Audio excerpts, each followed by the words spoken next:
East West যে পত্রিকা, তাদের যে মিডিয়া হাউস, তাদের যে আপনার যেসব প্রতিষ্ঠান, হাজার হাজার লক্ষ লক্ষ লোক কাজ করে সেখানে, আজকে যদি সেখানে দুর্বৃত্তের হামলায় এইসব পত্র পত্রিকা মিডিয়ার যদি ক্ষতি হয়, তাহলে আলটিমেটলি আমাদের ক্ষতি হবে। নীলফামারীতে আমাদের এরকম ধরেন ৫-৭ জন প্রতিনিধি তাদের ওখানে কাজ করে, তারা কিন্তু ওয়েস্ট বোর্ড দিয়ে কাজ করায়, তারা অনেক কিছু দেয়। আজকে যদি তারা ক্ষতিগ্রস্ত হয়, তারা ব্যবসায়ী, তারা হয়তো বন্ধ করে দিল মিডিয়া বিভিন্ন চাপে, এই দুর্বৃত্তদের চাপে বন্ধ করে দিল, তারা ঝামেলা করতে যাবে কেন? ক্ষতিগ্রস্ত কারা হবো? আলটিমেটলি আমরা হবো। আজকে আপনি যেটা বলেছে যে আমরা তো এখন দোকানদারি করতে পারবো না, আমরা কোনো ব্যবসা করতে পারবো না, আমাদের পেশায় নেশায় আমরা হলাম সাংবাদিক, আমাদেরকে সাংবাদিকতা করতে হবে। তাই আমি আজকের এই সমাবেশ থেকে প্রতিবাদ জানাচ্ছি, যেসব দুর্বৃত্তায়ন ঘটিয়েছে তাদের বিরুদ্ধে প্রয়োজনীয় আইনি ব্যবস্থা গ্রহণ করে আমাদের এই মিডিয়াকে, আমাদের এই সাংবাদিকতাকে রক্ষা করতে হবে। আমি সেটাই জানাচ্ছি, দাবি জানাচ্ছি নীলফামারী প্রেস ক্লাবের পক্ষ থেকে। শুধু যে আসলে কালের কণ্ঠ, বাংলাদেশ প্রতিদিন অথবা স্টেট মিডিয়া সেন্টার ছাড়াও আপনারা অবাক হয়ে যাবেন যে বাংলাদেশের আরো অনেক প্রেস ক্লাব, রিপোর্টার্স এনবি এবং মিডিয়া হাউসগুলোতে যেভাবে আঘাত দেওয়া হয়েছে, তাতে আসলে প্রতিটি সংবাদকর্মীর হৃদয়ে আঘাত দেওয়া হয়েছে।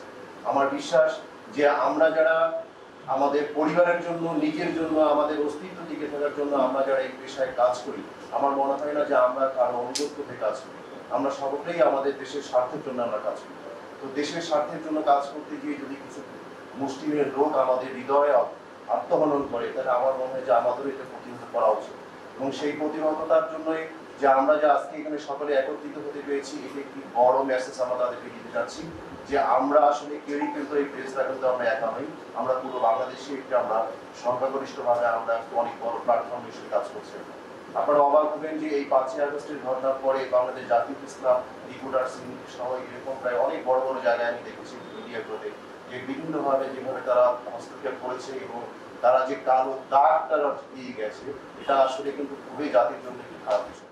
এটাকে রাজনৈতিক বিষয়ে ধরে নিয়ে যে কারো বিরুদ্ধে কেউ কোনো পিটি করবেন, কাটি করবেন, ক্ষতি করার চেষ্টা করবেন, দোহাই লাগে।